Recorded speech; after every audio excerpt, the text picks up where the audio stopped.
ਸਤ ਵਾਹਿਗੁਰੂ ਸਾਹਿਬ ਜੀ।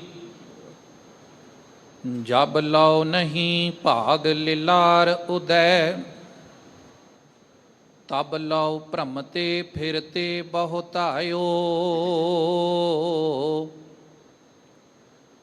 ਕਲ ਘੋਰ ਸਮੁੰਦਰ ਮੈਂ ਬੂਡਤ ਥੇ,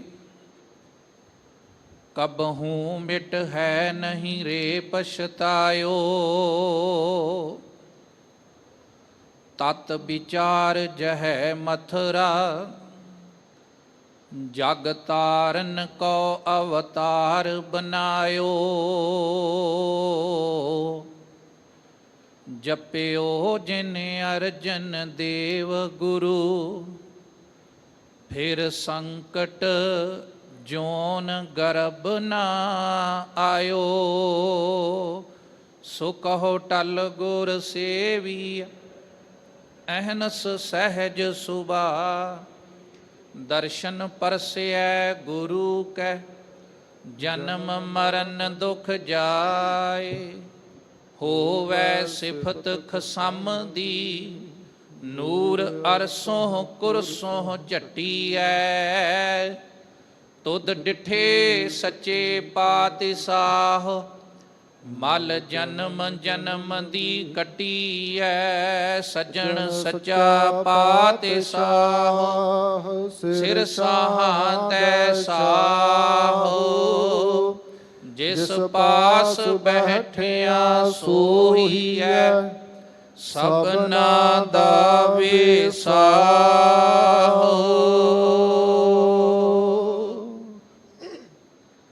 ਸਤਨਾਮ ਸ੍ਰੀ ਵਾਹਿਗੁਰੂ ਸਾਹਿਬ ਜੀ। ਸੋਰਠ ਮਹੱਲਾ ਪੰਜਵਾਂ। ਘਰ ਦੂਜਾ ਦੋਪਦੇ, ਇੱਕ ਓੰਕਾਰ ਸਤਿਗੁਰ ਪ੍ਰਸਾਦ। ਸਗਲ ਬਨਸਪਤ ਮਹਿ ਬਸੰਤਰ, ਸਗਲ ਦੂਧ ਮਹਿ ਘੀਆ। ਊਚ ਨੀਚ ਮਹਿ ਜੋਤ ਸਮਾਣੀ, ਘਟ ਘਟ ਮਾਧੋ ਜੀਆ। ਸਗਲ ਬਨਸਪਤ ਮਹਿ ਬਸੰਤਰ, ਸਗਲ ਦੂਧ ਮਹਿ ਘੀਆ। ਊਚ ਨੀਚ ਮਹਿ ਜੋਤ ਸਮਾਣੀ, ਘਟ ਘਟ ਮਾਧੋ ਜੀਆ। ਸੰਤੋ ਘਟ ਘਟ ਰਹਿਆ ਸਮਾਹਿਓ, ਪੂਰਨ ਪੂਰ ਰਹਿਓ ਸਰਬ ਮਹਿ। ਜਲ ਥਲ ਰਮਈਆ ਆਹਿਓ, ਰਹਾਓ ਗੁਣ ਨਿਧਾਨ ਨਾਨਕ ਜਸ ਗਾਵੈ।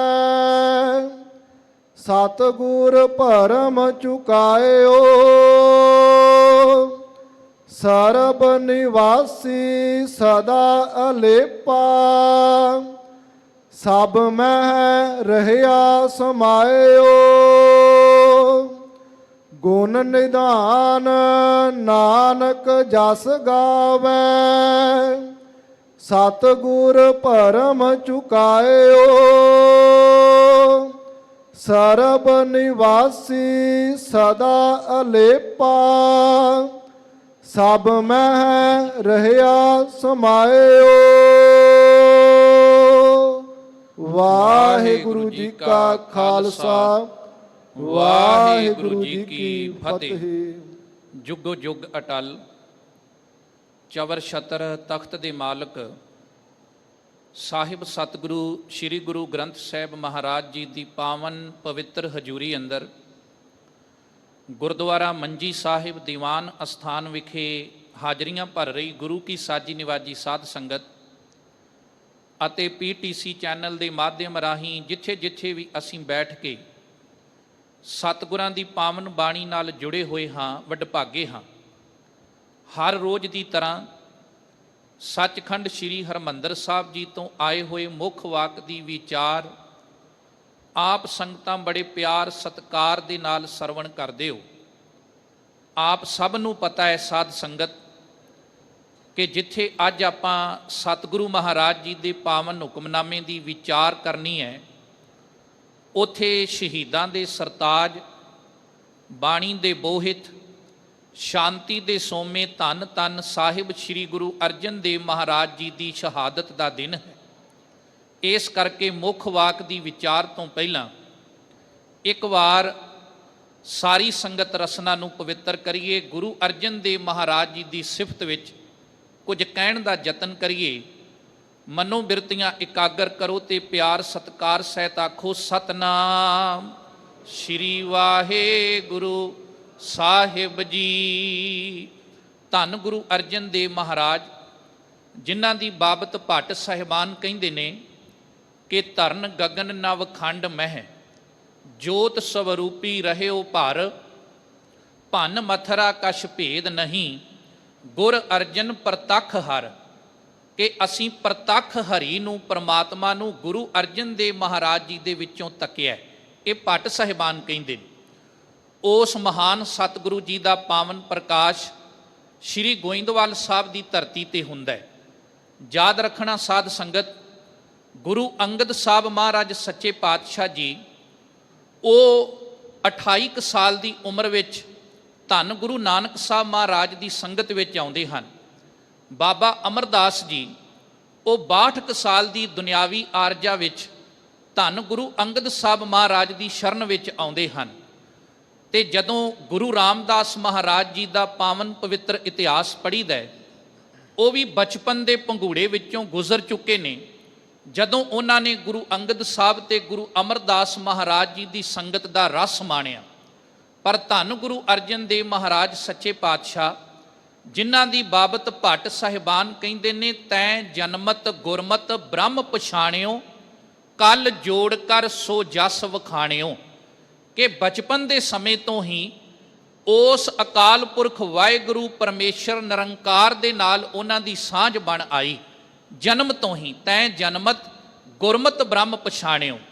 ਤੇ ਸਾਂਝ ਬਣਦੀ ਵੀ ਕਿਵੇਂ ਨਾ ਸਾਧ ਸੰਗਤ, ਨਾਨਾ ਗੁਰੂ ਅਮਰਦਾਸ ਮਹਾਰਾਜ ਜਿਨ੍ਹਾਂ ਦੀ ਸੰਗਤ ਵਿੱਚ ਰਹੇ, ਪਿਤਾ ਗੁਰੂ ਰਾਮਦਾਸ ਜੀ ਮਹਾਰਾਜ, ਧੰਨ ਧੰਨ ਰਾਮਦਾਸ ਗੁਰ, ਜਿਨ ਸਿਰਿਆ ਤਿਨੇ ਸਵਾਰਿਆ। ਔਰ ਮਾਤਾ ਦੀ ਪਵਿੱਤਰ ਕੁੱਖ ਮਾਤਾ ਭਾਨੀ ਜੀ ਸਤਿਕਾਰਯੋਗ, ਜਿਹੜੇ ਹਰ ਵੇਲੇ ਹੀ ਉਸ ਅਕਾਲ ਪੁਰਖ ਵਾਹਿਗੁਰੂ ਦੀ ਰੱਬੀ ਰਜਾ ਵਿੱਚ ਤੇ ਮਾਲਕ ਦੇ ਭਾਣੇ ਵਿੱਚ ਆਪਣੀ ਜ਼ਿੰਦਗੀ ਬਸ਼ਰ ਕਰਨ ਵਾਲੇ ਸਨ। ਸਾਧ ਸੰਗਤ, ਮਹਾਰਾਜ ਸਾਹਿਬ ਜੀ ਦੇ ਜੀਵਨ ਵਿੱਚੋਂ ਇੱਕ ਦੋ ਘਟਨਾਵਾਂ ਕਹਿ ਕੇ ਮੈਂ ਸ਼ਹਾਦਤ ਵਾਲੇ ਪਾਸੇ ਆਉਣ ਦਾ ਯਤਨ ਕਰਾਂਗਾ। ਯਾਦ ਰੱਖਣ ਯੋਗ ਬਾਤ ਹੈ ਕਿ ਜਦੋਂ ਅਸੀਂ ਪਾਤਸ਼ਾਹ ਜੀ ਦੇ ਇਤਿਹਾਸ ਨੂੰ ਪੜ੍ਹਦੇ ਹਾਂ ਤੇ ਉਸ ਵੇਲੇ ਸਾਡੇ ਸਾਹਮਣੇ ਬਹੁਤ ਸਾਰੇ ਵਿਦਵਾਨਾਂ ਦੀ ਮੱਤ ਆਉਂਦੀ ਹੈ, ਰਾਏ ਆਉਂਦੀ ਹੈ। ਪਰ ਮਹਾਰਾਜ ਸਾਹਿਬ ਜੀ ਇੰਨੇ ਕੁ ਆਗਿਆਕਾਰੀ ਸਨ ਕਿ ਆਪ ਜੀ ਦੇ ਦੋ ਹੋਰ ਵੱਡੇ ਭਾਈ ਸਨ, ਇੱਕ ਬਾਬਾ ਪਿਰਥੀ ਚੰਦ ਜੀ ਤੇ ਇੱਕ ਭਾਈ ਮਹਾਦੇਵ ਜੀ। ਔਰ ਸਾਧ ਸੰਗਤ ਜੀ, ਸਾਨੂੰ ਬਾਣੀ ਚੋਂ ਐਸੇ ਵੀ ਸੰਕੇਤ ਮਿਲਦੇ ਨੇ ਕਿ ਸਿੱਖ ਉਹ ਹੈ ਜਿਹੜਾ ਗੁਰੂ ਦੇ ਹੁਕਮ ਤੇ ਗੁਰੂ ਦੀ ਰਜਾ ਵਿੱਚ ਚੱਲੇ। ਸੋ ਸਿੱਖ ਸਖਾ ਬੰਦਪ ਹੈ ਭਾਈ, ਜੇ ਗੁਰ ਕੇ ਭਾਣੇ ਵਿੱਚ ਆਵੇ, ਆਪਣੇ ਭਾਣੇ ਜੋ ਚੱਲੇ ਭਾਈ, ਵਿਛੜ ਚੋਟਾਂ ਖਾਵੇ। ਹੁਣ ਬਾਬਾ ਪਿਰਥੀ ਚੰਦ ਤੇ ਭਾਈ ਮਹਾਦੇਵ, ਉਹਨਾਂ ਨੇ ਗੁਰੂ ਰਾਮਦਾਸ ਮਹਾਰਾਜ ਜੀ ਨੂੰ ਕੇਵਲ ਪਿਤਾ ਕਰਕੇ ਤਾਂ ਜਾਣਿਆ ਹੋ ਸਕਦਾ ਹੈ, ਪਰ ਗੁਰੂ ਕਰਕੇ ਸ਼ਾਇਦ ਨਹੀਂ। ਬਚਨ ਮੰਨਣ ਵਿੱਚ ਕਿਤੇ ਨਾ ਕਿਤੇ ਕੁਤਾਹੀ ਹੋਈ ਇਤਿਹਾਸ ਵਿੱਚ ਆਉਂਦਾ ਹੈ। ਪਰ ਧੰਨ ਗੁਰੂ ਅਰਜਨ ਦੇਵ ਮਹਾਰਾਜ ਸੱਚੇ ਪਾਤਸ਼ਾਹ ਜੀ, ਜਿਨ੍ਹਾਂ ਨੇ ਗੁਰੂ ਰਾਮਦਾਸ ਮਹਾਰਾਜ ਜੀ ਦੇ ਵਿੱਚੋਂ ਪਿਤਾ ਤੇ ਦਰਸ਼ਨ ਹੋਏ ਹੀ, ਪਰ ਉਹਨਾਂ ਨਿਰੰਕਾਰ ਵਾਹਿਗੁਰੂ ਅਕਾਲ ਪੁਰਖ ਦੇ ਦਰਸ਼ਨ ਵੀ ਗੁਰੂ ਪਾਤਸ਼ਾਹ ਜੀ ਦੇ ਵਿੱਚੋਂ ਹੀ ਕੀਤੇ। ਕਿਉਂਕਿ ਬਾਣੀ ਦਾ ਬਚਨ ਹੈ ਕਿ ਧੰਨ ਧੰਨ ਰਾਮਦਾਸ ਗੁਰ, ਜਿਨ ਸਿਰਿਆ ਤਿਨੇ ਸਵਾਰਿਆ, ਪੂਰੀ ਹੋਈ ਕਰਾਮਾਤ ਆਪ ਸਿਰਜਨਹਾਰੇ ਧਾਰਿਆ। ਸਿੱਖੀ ਅਤੇ ਸੰਗਤੀ ਪਾਰ ਬ੍ਰਹਮ ਕਰ, ਨਮਸਕਾਰਿਆ, ਕਿਉਂਕਿ ਮਹਾਰਾਜ ਦੇ ਸਿੱਖਾਂ ਤੇ ਸੰਗਤਾਂ ਨੇ ਗੁਰੂ ਰਾਮਦਾਸ ਮਹਾਰਾਜ ਜੀ ਨੂੰ ਪਰਮੇਸ਼ਰ ਜਾਣ ਕੇ ਨਮਸਕਾਰ ਕੀਤੀ, ਤੇ ਇਸੇ ਤਰ੍ਹਾਂ ਹੀ ਗੁਰੂ ਅਰਜਨ ਦੇਵ ਮਹਾਰਾਜ ਜੀ ਨੇ, ਉਹਨਾਂ ਨੇ ਵੀ ਰੱਬ ਜਾਣਿਆ ਆਪਣੇ ਪਿਤਾ ਜੀ ਨੂੰ, ਔਰ ਮਹਾਰਾਜ ਦਾ ਹਰ ਇੱਕ ਬਚਨ ਮੰਨਿਆ।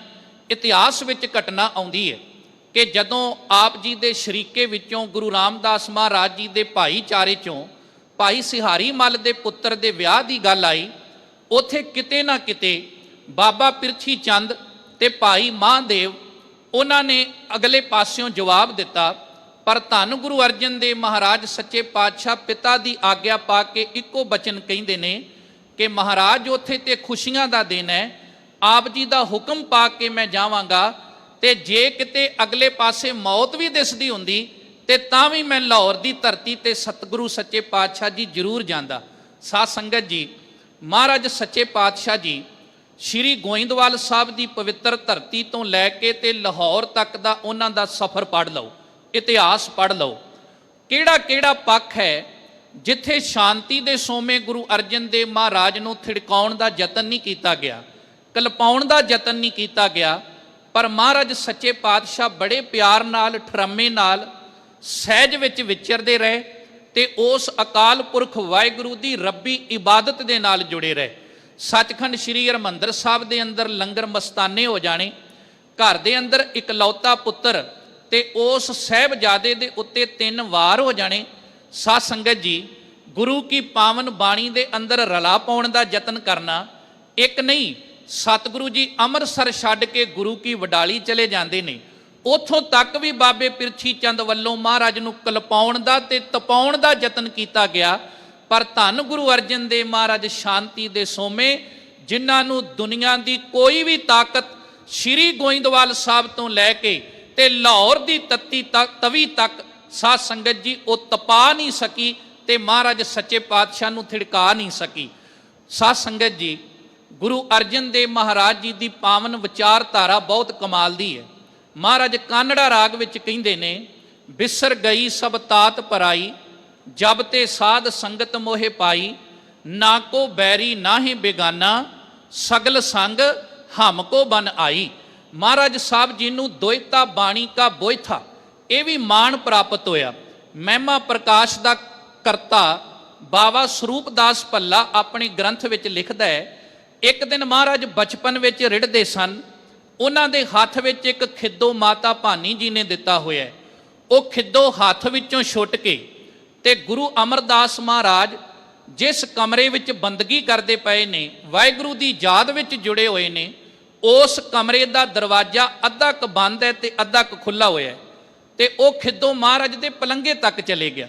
ਸਤਿਗੁਰੂ ਜੀ ਰਿੜਦੇ ਰਿੜਦੇ ਬਚਪਨ ਵਿੱਚ ਮਹਾਰਾਜ ਗੁਰੂ ਅਮਰਦਾਸ ਸਾਹਿਬ ਜੀ ਦੇ ਕਮਰੇ ਦੇ ਦਰਵਾਜ਼ੇ ਨੂੰ ਆਪਣੇ ਸਿਰ ਨਾਲ ਪਾਸੇ ਕਰਕੇ ਸਾਰਾ ਖੋਲ ਕੇ ਤੇ ਮਹਾਰਾਜ ਦੇ ਪਲੰਘੇ ਨੂੰ ਜਾ ਕੇ ਹੱਥ ਪਾ ਲੈਂਦੇ ਨੇ। ਤੇ ਉਸ ਗ੍ਰੰਥ ਦਾ ਕਰਤਾ ਲਿਖਦਾ ਹੈ, ਧੰਨ ਗੁਰੂ ਅਮਰਦਾਸ ਮਹਾਰਾਜ ਕਹਿਣ ਲੱਗੇ, ਇਹ ਕਿਹੜਾ ਵੱਡਾ ਪੁਰਖ ਹੈ ਭਾਰੀ, ਜਿਸ ਨੇ ਸਾਡੀ ਮੰਜੀ ਹਿਲਾਈ ਸਾਰੀ। ਇੰਨੇ ਚਿਰ ਨੂੰ ਸਤਿਕਾਰਯੋਗ ਮਾਤਾ ਭਾਨੀ ਜੀ ਵੀ ਆ ਗਏ। ਉਹਨਾਂ ਨੇ ਗੁਰੂ ਅਰਜਨ ਸਾਹਿਬ ਮਹਾਰਾਜ ਸੱਚੇ ਪਾਤਸ਼ਾਹ ਨੂੰ ਚੁੱਕ ਕੇ ਗਲਵੱਕੜੀ ਵਿੱਚ ਲਿਆ ਤੇ ਨਾਲ ਆਪਣੀ ਭੁੱਲ ਦੀ, ਗੁਰੂ ਅਰਜਨ ਸਾਹਿਬ ਮਹਾਰਾਜ ਦੀ ਭੁੱਲ ਦੀ ਮੁਆਫੀ ਮੰਗੀ। ਤੇ ਗੁਰੂ ਅਮਰਦਾਸ ਮਹਾਰਾਜ ਬੜੇ ਪਿਆਰ ਨਾਲ ਧੰਨ ਗੁਰੂ ਅਰਜਨ ਸਾਹਿਬ ਮਹਾਰਾਜ ਨੂੰ ਆਪਣੀ ਗਲਵੱਕੜੀ ਵਿੱਚ ਲੈ ਕੇ ਕਹਿੰਦੇ, ਮਾਫੀ ਕਾਦੀ ਭਾਨੀ, ਇਹ ਤਾਂ ਦੋਹਿਤਾ ਹੈ ਤੇ ਕੱਲਾ ਦੋਹਿਤਾ ਨਹੀਂ, ਨਾਲ ਇਹ ਬਚਨ ਕੀਤੇ ਦੋਹਿਤਾ ਬਾਣੀ ਕਾ ਬੋਹਿਤਾ।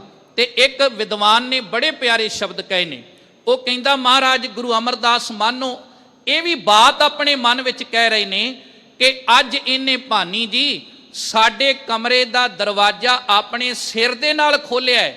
ਸਮਾਂ ਆਵੇਗਾ ਜੇ ਬਾਬੇ ਨਾਨਕ ਦੇ ਧਰਮ ਰੂਪੀ ਦਰਵਾਜ਼ੇ ਨੂੰ ਕਿਸੇ ਨੇ, ਕਿਸੇ ਬਾਹਰੀ ਤਾਕਤ ਨੇ ਬੰਦ ਕਰਨ ਦਾ ਯਤਨ ਕੀਤਾ ਤੇ ਇਹ ਆਪਣਾ ਸਿਰ ਦੇ ਕੇ ਵੀ ਬਾਬੇ ਨਾਨਕ ਦੇ ਧਰਮ ਨੂੰ ਜਿੰਦਾ ਰੱਖਣ ਦਾ ਯਤਨ ਕਰੇਗਾ। ਸਾਧ ਸੰਗਤ ਜੀ, ਧੰਨ ਗੁਰੂ ਅਰਜਨ ਸਾਹਿਬ ਮਹਾਰਾਜ, ਮੈਂ ਬੇਨਤੀ ਕਰ ਰਿਹਾ ਸੀ ਕਿ ਜਿਸ ਗੁਰੂ ਦੀ ਵਿਚਾਰਧਾਰਾ ਏਡੀ ਕਮਾਲ ਦੀ ਹੈ ਕਿ ਬਿਸਰ ਗਈ ਸਭ ਤਾਤ ਪਰਾਈ, ਜਬ ਤੇ ਸਾਧ ਸੰਗਤ ਮੋਹਿ ਪਾਈ, ਨਾ ਕੋ ਬੈਰੀ ਨਾ ਹੀ ਬੇਗਾਨਾ, ਸਗਲ ਸੰਗ ਹਮ ਕੋ ਬਨ ਆਈ। ਜਿਹੜਾ ਗੁਰੂ ਇਹ ਕਵੇ ਕਿ ਸਾਰੀ ਦੁਨੀਆ ਦੇ ਉੱਤੇ ਉਸ ਅਕਾਲ ਪੁਰਖ ਵਾਹਿਗੁਰੂ ਦਾ ਰੂਪ ਹੀ ਦਿਸ ਰਿਹਾ ਹੈ, ਕੋਈ ਬਗਾਨਾ ਨਹੀਂ, ਕਿਸੇ ਨਾਲ ਸਾਡੀ ਈਰਖਾ ਨਹੀਂ, ਕਿਸੇ ਨਾਲ ਸਾੜਾ ਨਹੀਂ। ਉਸ ਗੁਰੂ ਸਾਹਿਬ ਨੂੰ ਇਸ ਜੇਠ ਦੇ ਮਹੀਨੇ ਅੰਦਰ ਤੱਤੀ ਤਵੀ ਤੇ ਬਿਠਾ ਕੇ, ਗਰਮ ਰੇਤ ਸੀਸ ਵਿੱਚ ਪਾ ਕੇ, ਉਬਲਦੀ ਦੇਗ ਵਿੱਚ ਬਿਠਾ ਕੇ ਤਸੀਹੇ ਦੇ ਕੇ ਸ਼ਹੀਦ ਕਰ ਦੇਣਾ। ਆਖਰ ਇਹਦੇ ਕੋਈ ਨਾ ਕੋਈ ਤਾਂ ਕਾਰਨ ਹੋਣਗੇ ਨਾ।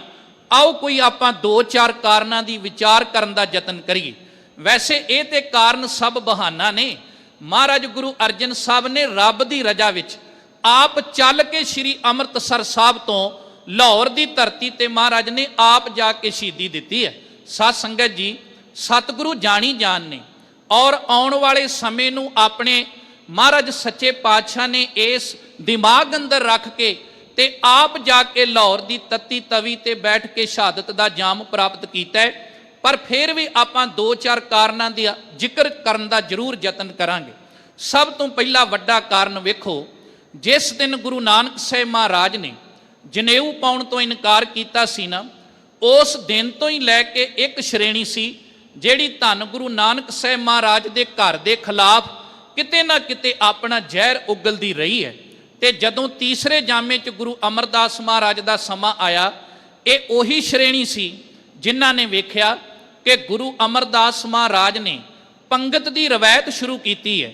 ਇਹਦੇ ਨਾਲ ਤੇ ਸਾਡੇ ਜਿਹੜੇ ਹੋਰ ਤਰ੍ਹਾਂ ਦੇ ਧਾਰਮਿਕ ਗ੍ਰੰਥ ਨੇ, ਉਹਨਾਂ ਦੇ ਸਿਧਾਂਤਾਂ ਨੂੰ ਕਰਾਰੀ ਸੱਟ ਵੱਜੇਗੀ। ਇਹਨਾਂ ਨੇ ਸਮੇਂ ਦੇ ਬਾਦਸ਼ਾਹ ਅਕਬਰ ਨੂੰ ਚੁੱਕਿਆ ਤੇ ਮਹਾਰਾਜ ਦੇ ਘਰ ਦੇ ਖਿਲਾਫ ਉੱਥੇ ਜਾ ਕੇ ਗੱਲ ਕਹੀ ਕਿ ਜੇ ਗੁਰੂ ਅਮਰਦਾਸ ਮਹਾਰਾਜ ਦੀ ਆਵਾਜ਼ ਨੂੰ ਬੰਦ ਨਾ ਕੀਤਾ ਗਿਆ ਤੇ ਇੱਕ ਦਿਨ ਅਕਬਰ ਬਾਦਸ਼ਾਹ ਤੇਰੀ ਇਸ ਕੁਰਸੀ ਨੂੰ ਤੇ ਤੇਰੇ ਦਰਬਾਰ ਨੂੰ ਵੀ ਖਤਰਾ ਹੋਵੇਗਾ। ਇਤਿਹਾਸ ਕਹਿੰਦਾ ਹੈ ਕਿ ਇਹਨਾਂ ਲੋਕਾਂ ਦੇ ਚੁੱਕਣ ਤੇ ਅਕਬਰ ਬਾਦਸ਼ਾਹ ਇੱਕ ਪਰਵਾਨਾ ਸ਼੍ਰੀ ਗੋਇੰਦਵਾਲ ਸਾਹਿਬ ਦੀ ਧਰਤੀ ਤੇ ਭੇਜਦਾ ਹੈ, ਪਰ ਮਹਾਰਾਜ ਨਹੀਂ ਗਏ। ਉਹਨਾਂ ਨੇ ਭਾਈ ਜੇਠਾ ਜੀ ਨੂੰ, ਭਾਵ ਗੁਰੂ ਰਾਮਦਾਸ ਮਹਾਰਾਜ ਨੂੰ ਭੇਜਿਆ। ਜਦੋਂ ਪਾਤਸ਼ਾਹ ਨੇ ਜਾ ਕੇ ਅਕਬਰ ਦੀ ਤਸੱਲੀ ਕਰਾਈ, ਜਦੋਂ ਅਕਬਰ ਨੂੰ ਦੱਸਿਆ ਕਿ ਇਹ ਇਲਾਹੀ ਬੋਲ ਗੁਰੂ ਗ੍ਰੰਥ ਸਾਹਿਬ ਦੀ ਬਾਣੀ ਅੰਦਰ ਜਿੱਥੇ ਮਹਾਰਾਜ ਕਹਿੰਦੇ ਜਗ ਅਰਜ ਗੁਫਤਮ ਪੇਸ਼ ਤੋਂ ਦਰਗੋਸ ਕੁਨ ਕਰਤਾਰ, ਹਕਾ ਕਬੀਰ ਕਰੀਮ ਤੂੰ ਬੇਐਬ ਪਰਵਦਗਾਰ, ਜਿੱਥੇ ਕਬੀਰ ਜੀ ਵਰਗੇ ਮਹਾਂਪੁਰਖ ਕਹਿੰਦੇ ਨੇ ਕਿ ਅੱਲਾ ਪਾਕੰ ਪਾਕ ਹੈ, ਸ਼ੱਕ ਕਰੋ ਜੇ ਦੂਸਰ ਹੋਏ, ਕਬੀਰ ਕਰਮ ਕਰੀਮ ਕਾ ਉਹ ਕਰੇ ਜਾਣੇ ਸੋਏ। ਇਹ ਬਾਣੀ ਕਿਸੇ ਦੇ ਖਿਲਾਫ ਨਹੀਂ, ਇਹ ਤੇ ਪਰਮੇਸ਼ਰ ਵਾਹਿਗੁਰੂ ਅੱਲਾ ਦੇ ਹੱਕ ਵਿੱਚ ਚੱਲਣ ਵਾਲੀ ਬਾਣੀ ਹੈ, ਉਸ ਦੇ ਨਾਮ ਦੀ ਵਿਆਖਿਆ ਕਰਨ ਵਾਲੀ ਬਾਣੀ ਹੈ। ਅਕਬਰ ਬਾਦਸ਼ਾਹ ਨੇ ਪ੍ਰਭਾਵਿਤ ਹੋ ਕੇ ਮਹਾਰਾਜ ਸਾਹਿਬ ਜੀ ਦੀ ਪੋਥੀ ਸਾਹਿਬ ਨੂੰ ਮੱਥਾ ਵੀ ਟੇਕਿਆ ਤੇ ਨਾਲ ਇੱਕ ਗੱਲ ਕਹੀ, ਜੇਠਾ ਜੀ ਤੁਸੀਂ ਚੱਲੋ ਤੇ ਅਸੀਂ ਤੁਹਾਡੇ ਮਗਰ ਹੀ ਸ਼੍ਰੀ ਗੋਇੰਦਵਾਲ ਸਾਹਿਬ ਆਏ। ਆਪਾਂ ਇਤਿਹਾਸ ਵਿੱਚ ਪੜ੍ਹਦੇ ਹਾਂ ਕਿ ਅਕਬਰ ਬਾਦਸ਼ਾਹ ਨੇ ਪੰਗਤ ਵਿੱਚ ਬਹਿ ਕੇ ਲੰਗਰ ਛਕਿਆ, ਕਿਉਂਕਿ ਸਾਡੇ ਘਰ ਦਾ ਸਿਧਾਂਤ ਸੀ ਪਹਿਲਾਂ ਪੰਗਤ ਤੇ ਫੇਰ ਸੰਗਤ। ਤੇ ਲੰਗਰ ਛਕ ਕੇ ਕਹਿੰਦਾ, ਮਹਾਰਾਜ ਗੁਰੂ ਅਮਰਦਾਸ ਜੀ ਮੈਂ ਤੁਹਾਡੇ ਲੰਗਰ ਤੋਂ ਇੰਨਾ ਕੁ ਪ੍ਰਭਾਵਿਤ ਹੋਇਆ, ਮੈਂ ਕੋਈ ਜਗੀਰ ਲਾਉਣੀ ਚਾਹੁੰਦਾ ਹਾਂ। ਸਾਹਿਬ ਕਹਿਣ ਲੱਗੇ, ਬਾਦਸ਼ਾਹ ਦੁਨਿਆਵੀ ਜਗੀਰਾਂ ਖਤਮ ਹੋ ਜਾਂਦੀਆਂ ਨੇ, ਪਰ ਇਹ ਲੰਗਰ ਬਾਬੇ ਨਾਨਕ ਦੇ 20 ਰੁਪਈਆਂ ਦੀ ਇਹੋ ਜੀ ਬਰਕਤ ਹੈ ਕਿ ਜਿਹੜੀ ਦੁਨੀਆ ਭਰ ਦੇ ਅੰਦਰ ਸੰਸਾਰ ਤਾਂ ਖਤਮ ਹੋ ਸਕਦਾ ਹੈ, ਪਰ ਬਾਬੇ ਨਾਨਕ ਦੀ ਇਸ ਕਮਾਈ ਨੂੰ ਦੁਨੀਆ ਤੇ ਕਦੇ ਖਤਮ ਨਹੀਂ ਕੀਤਾ ਜਾ ਸਕਦਾ। ਇਸ ਕਰਕੇ ਸਾਨੂੰ ਪ੍ਰਵਾਨ ਨਹੀਂ। ਕਹਿੰਦਾ ਮੈਂ ਕੋਈ ਚੰਗਾ ਕੰਮ ਜ਼ਰੂਰ ਕਰਨਾ ਹੈ। ਹਜੂਰ ਕਹਿੰਦੇ ਫਿਰ ਇੱਕ ਤਾਂ ਸਤੀ ਦੀ ਪ੍ਰਥਾ ਬੰਦ ਕਰਨ ਦਾ ਐਲਾਨ ਕਰ, ਤੇ ਦੂਸਰਾ ਜਿਹੜੇ ਪੰਜਾਬ ਦੇ ਕਿਸਾਨ ਨੇ ਇਹਨਾਂ ਤੇ ਮਾਲੀਏ ਟੈਕਸ ਲਾਏ ਨੇ, ਇਹ ਵਾਪਸ ਲੈਣ ਦਾ ਯਤਨ ਕਰ। ਹੁਣ ਜਿਨ੍ਹਾਂ ਲੋਕਾਂ ਦੀ ਰੋਟੀ ਹੀ ਇਹਨਾਂ ਗੱਲਾਂ ਤੇ ਚੱਲਦੀ ਸੀ ਸਾਧ ਸੰਗਤ ਕਿ ਘਰ ਵਾਲਾ ਮਰ ਜਾਣਾ ਤੇ ਔਰਤ ਨੂੰ ਵੀ ਸਤੀ ਕਰ ਦੇਣਾ ਤੇ ਲੋਕਾਂ ਵਿੱਚ ਵੱਡੇ ਵੱਡੇ ਭਰਮ ਪਾ ਦੇਣੇ, ਮਹਾਰਾਜ ਨੇ ਇਹ ਵੀ ਕਾਰਜ ਜਿਹੜਾ ਸੀ ਇਹਨੂੰ ਬੰਦ ਕਰਵਾ ਦਿੱਤਾ। ਇਹ ਹੌਲੀ ਹੌਲੀ ਲਹਿਰ ਹੋਰ ਤੇਜ਼ ਹੋਈ ਤੇ ਧੰਨ ਗੁਰੂ ਅਰਜਨ ਦੇਵ ਮਹਾਰਾਜ ਸੱਚੇ ਪਾਤਸ਼ਾਹ ਦਾ ਸਮਾਂ ਆ ਗਿਆ। ਇਤਿਹਾਸ ਕਹਿੰਦਾ ਹੈ ਕਿ ਸਿੱਖ ਧਰਮ ਦੀ ਜਿਹੜੀ ਹਰਮਨ ਪਿਆਰਤਾ ਹੈ, ਇਹ ਵੀ ਗੁਰੂ ਅਰਜਨ ਦੇਵ ਮਹਾਰਾਜ ਜੀ ਦੀ ਸ਼ਹੀਦੀ ਦਾ ਇੱਕ ਕਾਰਨ ਬਣਦੀ ਹੈ, ਕਿਉਂਕਿ ਦੁਨੀਆ ਦੇ ਉੱਤੇ ਜਿੰਨੇ ਵੀ ਇਸ ਭਾਰਤ ਭਰ ਦੇ ਅੰਦਰ ਲੋਕ ਸਨ, ਵੱਖ-ਵੱਖ ਮਤਾਂ ਨੂੰ ਮੰਨਣ ਵਾਲੇ, ਉਹ ਬਾਬੇ ਨਾਨਕ ਦੇ ਪਿਆਰੇ ਪਿਆਰੇ ਸਿਧਾਂਤਾਂ ਨੂੰ ਵੇਖ ਕੇ ਤੇ ਸਾਧ ਸੰਗਤ ਇਸ ਘਰ ਦੇ ਨਾਲ ਜੁੜਨੇ ਸ਼ੁਰੂ ਹੋ ਗਏ। ਇੱਥੋਂ ਤੱਕ ਵਿਦਵਾਨਾਂ ਨੇ ਲਿਖਿਆ ਵੀ ਕਰੋੜਾਂ ਦੀ ਗਿਣਤੀ ਸਿੱਖਾਂ ਦੀ ਧੰਨ ਗੁਰੂ ਅਰਜਨ ਦੇਵ ਮਹਾਰਾਜ ਜੀ ਦੇ ਸਮੇਂ ਤੇ ਹੋ ਗਈ ਸੀ। ਹੁਣ ਰਾਜ ਕਿਸੇ ਹੋਰ ਕੌਮ ਦਾ ਹੋਵੇ ਤੇ ਗਿਣਤੀ ਕਿਸੇ ਹੋਰ ਕੌਮ ਦੀ ਵਧੇ, ਇਸ ਗੱਲ ਨੂੰ ਸਮੇਂ ਦਾ ਬਾਦਸ਼ਾਹ ਕਿਵੇਂ ਪ੍ਰਵਾਨ ਕਰ ਸਕਦਾ ਸੀ? ਪਰ ਲੋਕ ਐਵੇਂ ਨਹੀਂ ਸੀ ਇਸ ਘਰ ਨਾਲ ਜੁੜਦੇ, ਉਹ ਮਹਾਰਾਜ ਸਾਹਿਬ ਜੀ ਦਾ ਜੀਵਨ ਵੇਖ ਕੇ ਜੁੜਿਆ ਕਰਦੇ ਸਨ। ਸਖੀ ਸਰਵਰੀਆਂ ਦਾ ਇੱਕ ਮੱਤ ਹੈ ਜਿਹੜਾ ਸਾਧ ਸੰਗਤ ਮੰਨਿਆ ਜਾਂਦਾ ਹੈ ਕਿ ਜਿਹੜਾ ਸਖੀ ਸਰਵਰੀਆਂ ਦਾ ਮੋਢੀ ਹੋਇਆ ਹੈ ਨਾ, ਜਿਹਨੂੰ ਲੋਕ ਆਮ ਕਰਕੇ ਲਾਲਾਂ ਵਾਲਾ ਪੀਰ ਵੀ ਕਹਿੰਦੇ ਆ, ਇਹ 12ਵੀਂ ਸਦੀ ਦੇ ਮੱਧ ਅੰਦਰ ਬਗਦਾਦ ਦੀ ਧਰਤੀ ਤੋਂ ਆ ਕੇ ਤੇ ਪਾਕਿਸਤਾਨ ਦਾ ਇੱਕ ਜ਼ਿਲ੍ਹਾ ਹੈ ਡੇਰਾ ਗਾਜੀ ਖਾਂ, ਉੱਥੇ ਨਗਾਹੇ ਪਿੰਡ ਵਿੱਚ ਆ ਕੇ ਰਹਿਣ ਲੱਗਾ। ਤੇ ਸਾਧ ਸੰਗਤ ਜੀ ਇਹਦੇ ਚੇਲਿਆਂ ਨੇ ਇਸਲਾਮ ਦਾ ਬਹੁਤ ਜ਼ਿਆਦਾ ਪ੍ਰਚਾਰ ਕੀਤਾ। ਸਖੀ ਸਰਵਰੀਆਂ ਦਾ ਜਿਹੜਾ ਮੱਤ ਸੀ ਇਹ ਹੌਲੀ ਹੌਲੀ ਵੱਧਦਾ ਗਿਆ ਤੇ ਇਹਨਾਂ ਦੀਆਂ ਗੱਦੀਆਂ ਪੰਜਾਬ ਦੀ ਧਰਤੀ ਤੇ ਵੀ ਲੱਗਣੀਆਂ ਸ਼ੁਰੂ ਹੋਈਆਂ। ਯਾਦ ਰੱਖਣਾ ਸਾਧ ਸੰਗਤ, ਵੈਸੇ ਇਸਲਾਮ ਦੇ ਅੰਦਰ ਜਿਵੇਂ ਸਾਡੇ 'ਚ 4 ਬੱਜਰ ਕਰਹਿਤਾਂ ਨੇ, ਉਹਨਾਂ ਦੇ ਵਿੱਚ ਵੀ 4 ਵੱਡੇ ਗੁਨਾਹ ਮੰਨੇ ਜਾਂਦੇ। ਪਹਿਲਾ ਹੈ ਕੁਫਰ, ਕਿ ਜਿਹੜਾ ਰੱਬ ਤੋਂ ਅੱਲਾਹ ਤਾਲਾ ਤੋਂ ਆਕੀ ਹੋਵੇ। ਇਸੇ ਤਰ੍ਹਾਂ ਦੂਸਰਾ ਉਹਨਾਂ ਦੇ ਅੰਦਰ ਗੁਨਾਹ ਹੈ ਸਿਰਕ, ਵੀ ਜਿਹੜਾ ਅੱਲਾਹ ਦੀ ਰੱਬ ਦੀ ਸ਼ਰੀਕੇਬਾਜ਼ੀ ਕਰੇ। ਤੇ ਤੀਸਰਾ ਗੁਨਾਹ ਉਹਨਾਂ 'ਚ ਮੰਨਿਆ ਜਾਂਦਾ ਹੈ ਸਿਰਕ ਬਿਲ ਇਬਾਦਤ। ਇਹਦਾ ਮਤਲਬ ਇਹ ਕਿ ਜਿਹੜਾ ਕੋਈ ਬੰਦਾ ਆਪਣੀ ਪੂਜਾ ਕਰਵਾਉਣੀ ਸ਼ੁਰੂ ਕਰ ਦਵੇ। ਤੇ ਚੌਥਾ ਜਿਹੜਾ ਉਹਨਾਂ ਦਾ ਵੱਡਾ ਗੁਨਾਹ, ਉਹਨੂੰ ਬਿਦਤ ਕਿਹਾ ਜਾਂਦਾ ਹੈ। ਬਿਦਤ ਦਾ ਅਰਥ ਹੈ ਕਿ ਕੋਈ ਵੀ ਮੁਸਲਮਾਨ ਹੋ ਕੇ ਉਹ ਕਬਰ ਤੇ ਮੱਥਾ ਨਾ ਟੇਕੇ ਤੇ ਕਿਸੇ ਵੀ ਤਰੀਕੇ ਨਾਲ ਚਾਦਰ ਨਾ ਚੜਾਵੇ, ਤੇਲ ਨਾ ਪਾਵੇ। ਇਹਨਾਂ ਦਾ ਇਹ ਮੁਸਲਮਾਨਾਂ ਦਾ ਮਤ ਨਹੀਂ। ਪਰ ਸਖੀ ਸਰਵਰੀਆਂ ਦੇ ਚੇਲਿਆਂ ਨੇ ਸਭ ਤੋਂ ਪਹਿਲਾਂ 1252 ਦੀ ਈਸਵੀ ਦੇ ਅੰਦਰ ਨਗਾਹੇ ਦੀ ਧਰਤੀ ਤੇ ਇਹ ਜਿਹੜਾ ਕੰਮ ਸੀ ਇਹਨੂੰ ਕਰਨਾ ਸ਼ੁਰੂ ਕੀਤਾ। ਇਹਨਾਂ ਦੇ ਉੱਤੇ ਇੱਕ ਹੋਰ ਫਿਰਕਾ ਸੀ ਜਿਹੜੀ ਉਸ ਵੇਲੇ ਦੀ ਰਾਜਨੀਤੀ ਜਮਾਤ ਸੀ, ਉਹਨਾਂ ਨੂੰ ਨਕਸ਼ਬੰਦੀ ਕਿਹਾ ਜਾਂਦਾ ਸੀ। ਕਿਉਂਕਿ ਇਸਲਾਮ ਦੇ ਕੁਝ ਫਿਰਕੇ ਨੇ, ਜਿਵੇਂ ਚਿਸ਼ਤੀ ਹੈ, ਸਿਲਸਿਲੇ ਹਨ, ਸ਼ੋਹਰਾਵਰਦੀ ਹੈ, ਇਸੇ ਤਰ੍ਹਾਂ ਨਕਸ਼ਬੰਦੀ ਹੈ। ਤੇ ਨਕਸ਼ਬੰਦੀਆਂ ਦਾ ਜਿਹੜਾ ਵੱਡਾ ਫਿਰਕਾ ਸੀ, ਇਹਦਾ ਮੋਢੀ ਆਗੂ ਸ਼ੇਖ ਅਹਿਮਦ ਬਿਨ ਸਰਹੰਦੀ ਸੀ, ਜਿਹੜਾ ਸਰਹੰਦ ਦੀ ਧਰਤੀ ਦੇ ਉੱਤੇ ਰਹਿਣ ਕਰਕੇ ਇਹਦਾ ਨਾਂ ਸਰਹੰਦੀ ਆਮ ਕਰਕੇ ਇਤਿਹਾਸ ਵਿੱਚ ਪੜ੍ਹਿਆ ਜਾਂਦਾ ਹੈ। ਸਾਧ ਸੰਗਤ, ਇਹਦਾ ਅੱਗੇ ਹੋਰ ਵੀ ਚੇਲਾ ਜਿਹਨੂੰ ਇਤਿਹਾਸ ਵਿੱਚ ਬਾਕੀ ਬਿੱਲੇ ਦੇ ਨਾਂ ਨਾਲ ਜਾਣਿਆ ਜਾਂਦਾ ਹੈ।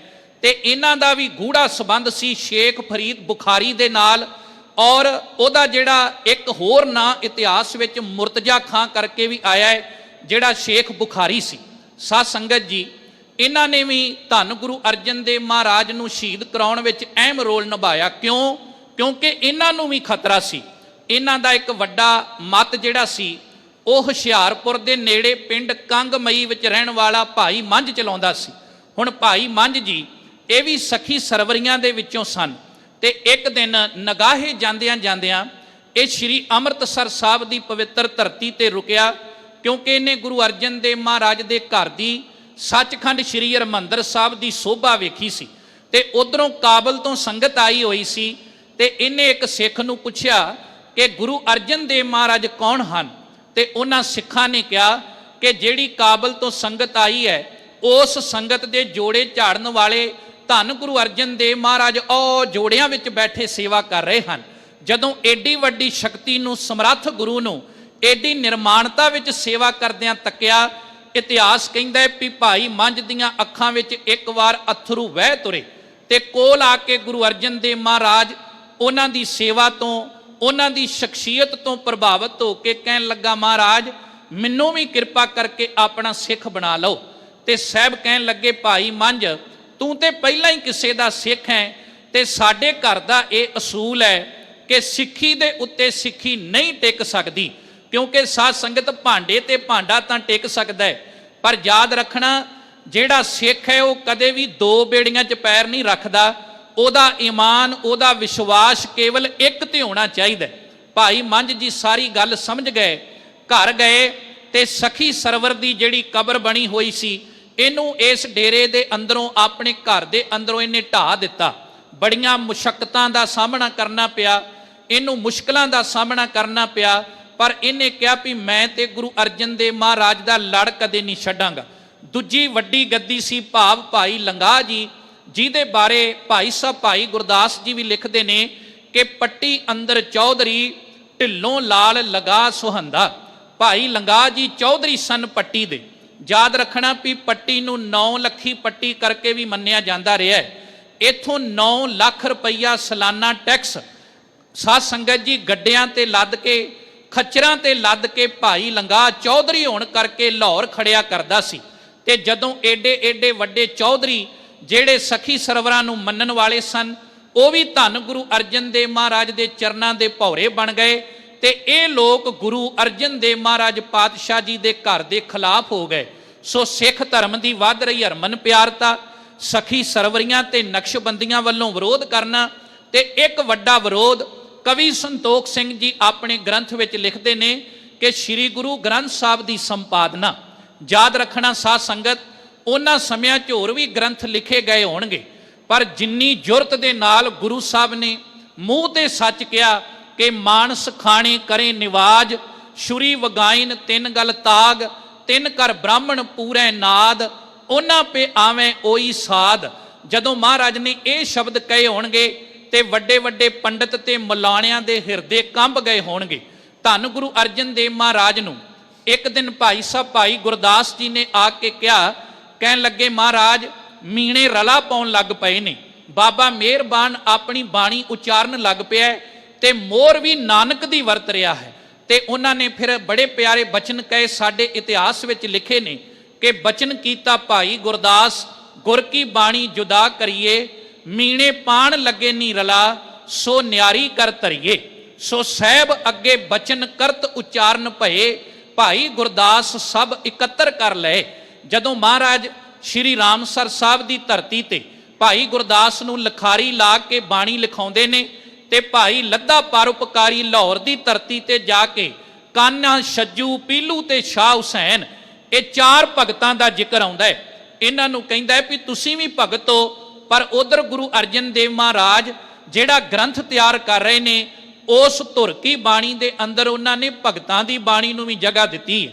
ਇਹ ਚਾਰੇ ਤਿਆਰ ਹੋਏ, ਆਪੋ ਆਪਣੀ ਬਾਣੀ ਲੈ ਕੇ ਮਹਾਰਾਜ ਦੇ ਕੋਲ ਅੰਮ੍ਰਿਤਸਰ ਦੀ ਧਰਤੀ ਤੇ ਆਏ। ਕਾਨਾ ਕਹਿਣ ਲੱਗਾ ਮਹਾਰਾਜ ਮੈਂ ਸੁਣਿਆ ਆਪ ਜੀ ਗ੍ਰੰਥ ਤਿਆਰ ਕਰ ਰਹੇ ਹੋ। ਸਾਹਿਬ ਕਹਿੰਦੇ ਭਗਤ ਜੀ ਤੁਸੀਂ ਠੀਕ ਸੁਣਿਆ। ਕਹਿੰਦਾ ਮਹਾਰਾਜ ਕਿੱਡੀ ਹੈਰਾਨੀ ਦੀ ਬਾਤ ਹੈ, ਜਿਹੜੇ ਭਗਤ ਸਰੀਰ ਕਰਕੇ ਤੁਹਾਡੇ ਸਾਹਮਣੇ ਨੇ, ਇਹਨਾਂ ਦੀ ਬਾਣੀ ਤੁਸੀਂ ਆਦਿ ਗ੍ਰੰਥ ਸਾਹਿਬ ਵਿੱਚ ਨਹੀਂ ਪਾ ਰਹੇ, ਤੇ ਜਿਹੜੇ ਅੱਜ ਸਰੀਰ ਕਰਕੇ ਨਹੀਂ, ਉਹਨਾਂ ਦੀ ਬਾਣੀ ਨੂੰ ਤੁਸੀਂ ਇਸ ਗ੍ਰੰਥ ਵਿੱਚ ਪਾ ਰਹੇ ਹੋ। ਮਹਾਰਾਜ ਕਹਿਣ ਲੱਗੇ ਕਾਨਾ ਜੀ ਇੱਥੇ ਸਰੀਰਾਂ ਦੀ ਗੱਲ ਨਹੀਂ, ਬਾਬੇ ਨਾਨਕ ਦੇ ਘਰ ਅੰਦਰ ਵਿਚਾਰਾਂ ਦੀ ਗੱਲ ਹੈ। ਜੇ ਤੁਹਾਡੇ ਵਿਚਾਰ ਗੁਰਮਤਿ ਦੀ ਕਸਵੱਟੀ ਤੇ ਖਰੇ ਉਤਰਦੇ ਹੋਣਗੇ ਤੇ ਤੁਹਾਡੀ ਬਾਣੀ ਵੀ ਸ਼੍ਰੀ ਆਦਿ ਗ੍ਰੰਥ ਸਾਹਿਬ ਵਿੱਚ ਜ਼ਰੂਰ ਪਾਈ ਜਾਵੇਗੀ।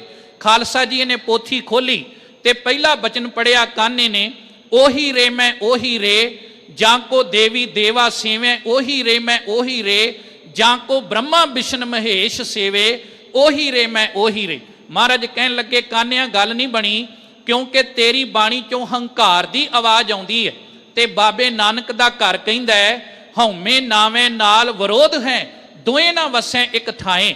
ਇਸ ਕਰਕੇ ਤੇਰੀ ਬਾਣੀ ਗੁਰਮਤਿ ਦੀ ਕਸਵੱਟੀ ਤੇ ਪੂਰੀ ਨਹੀਂ ਉਤਰਦੀ।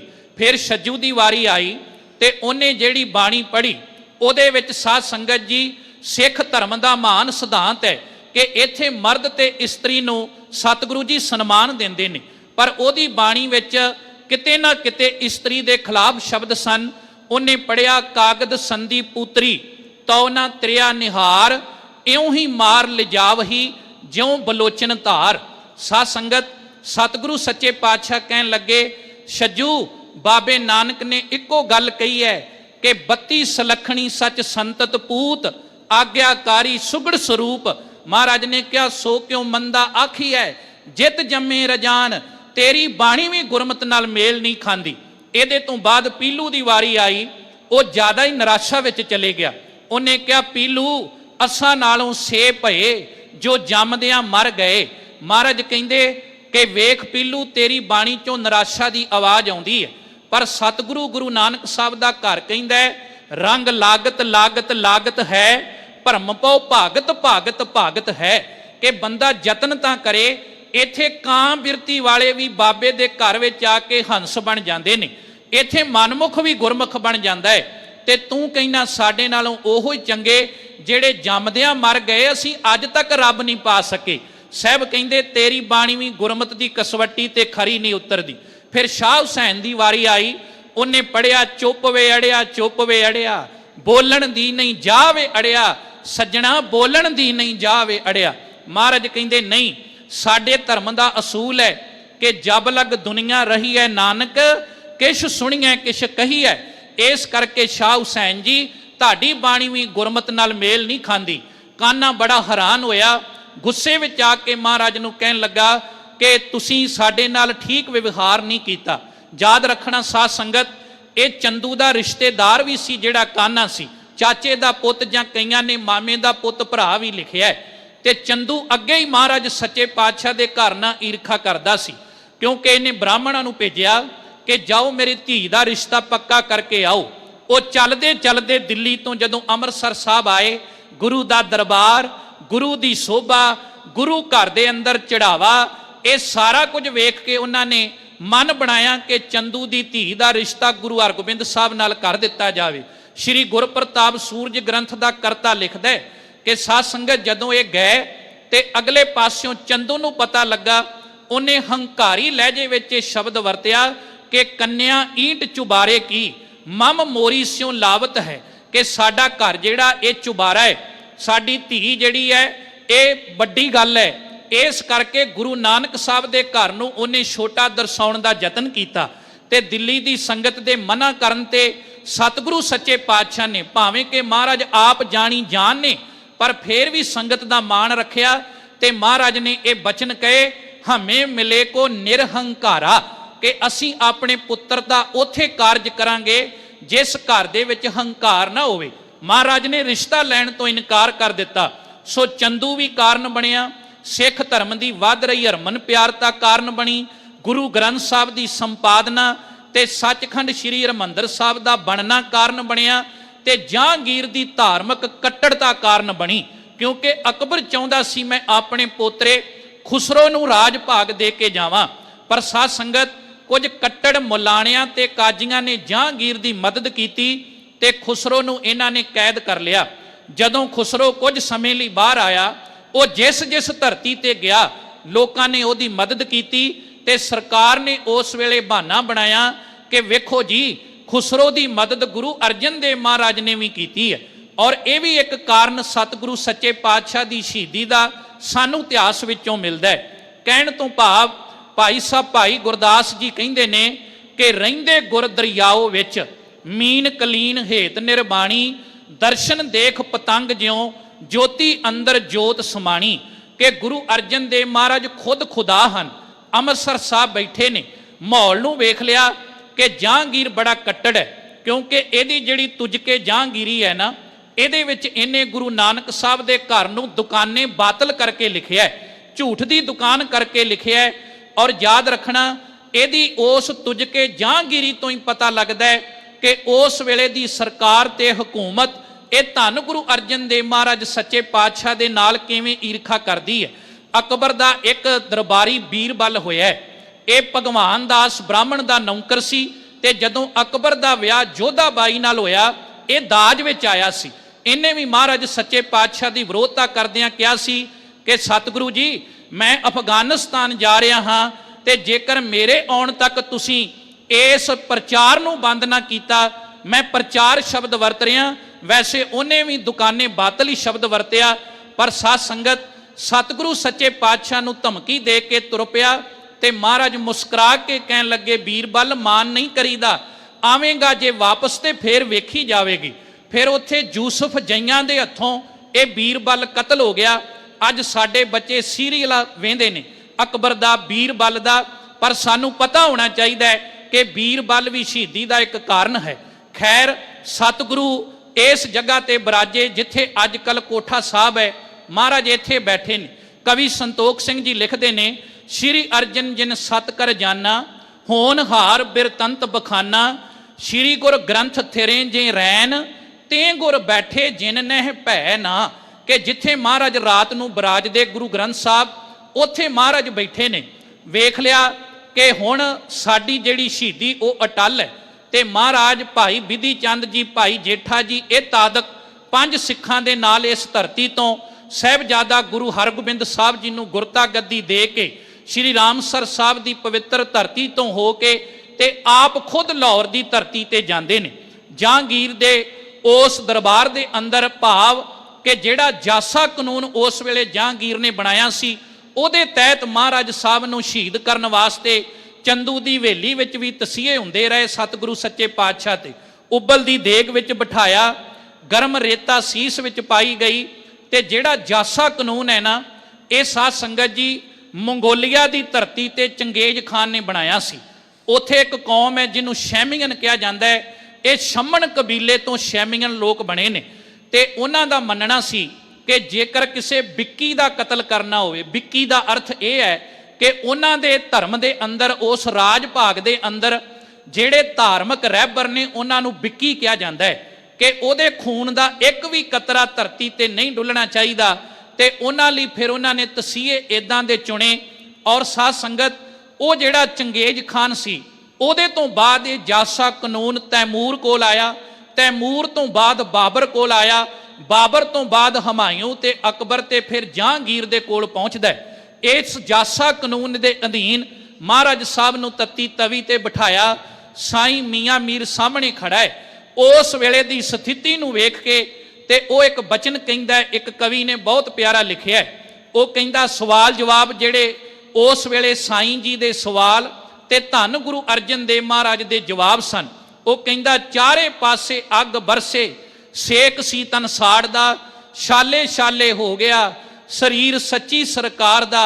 ਸਾਈਂ ਮੀਆਂ ਮੀਰ ਅੱਜ ਡਿੱਠਾ ਜਾਂ ਹਾਲ ਯਾਰ ਦਾ, ਹੋ ਵਿਆਕਲ ਰੋ ਪਿਆ ਚੀਕੇ ਤੇ ਧਾਈ ਮਾਰਦਾ।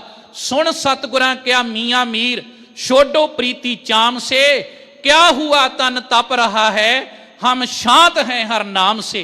याद रखना साध संगत जी, महीना जेठ दा तत्ता, जहांगीर तत्ता, सुलही ते सुलभी खान चढ़ के आए वो भी तत्ते, और उस वेले चंदू तत्ता, अग तत्ती, तवी तत्ती, पड़भूंजा गरदित्ता तत्ता। पर जे इहो जे तत्ते माहौल दे अंदर कोई तवी ते बह के भी ठंडा है, सहज विच है, ਤੇ ਉਹ ਧੰਨ ਗੁਰੂ ਅਰਜਨ ਦੇਵ ਮਹਾਰਾਜ ਹਨ ਜਿਹੜੇ ਕਹਿ ਰਹੇ ਨੇ ਉਲਾਹਨੋ ਮੈਂ ਕਾਹੂ ਨਾ ਦਿਓ, ਮਨ ਮੀਠ ਤੁਹਾਰੋ ਕੀਓ। ਜਿਹੜੇ ਕਹਿ ਰਹੇ ਨੇ ਤੇਰਾ ਕੀਆ ਮੀਠਾ ਲਾਗੇ, ਹਰ ਨਾਮ ਪਦਾਰਥ ਨਾਨਕ ਮੰਗੇ।